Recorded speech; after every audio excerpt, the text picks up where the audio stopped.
મહાનગરપાલિકા દ્વારા તળાવમાં વહેલી સવારથી શ્રમિકોના ઝૂંપડાઓ હટાવવાની કામગીરી શરૂ કરવામાં આવી।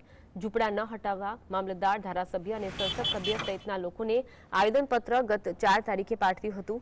આ અંગે ચીફ ઓફિસરે જણાવ્યું કે શહેરમાં સમાંતર તળાવમાં શ્રમિકોના 100થી વધુ ઝૂંપડાઓ હટાવાશે। साहेब अमारा लगभग 100-150 झूंपड़ा बधायमां जेसीबी मारीने पाड़ी नाख्યું અને અમારું બધું ઝૂંપડામાં બધું સર સામાન બધું ભાંગી નાખ્યું। અમારું ઝીણું મોટું કાંદું હતું, ઝીણું મોટું જીરું હતું, એ બધું પાણીમાં નાખી દીધું। અમારું બધું કાંઈ નુકસાન બધી બહુ થઈ ગઈ છે અને અમારા ટાઈમ કહે છે કે તમે વ્યાજ આવો તો અમારે અત્યારે ક્યાંય અમારે રહેવાનો આધાર છે ને।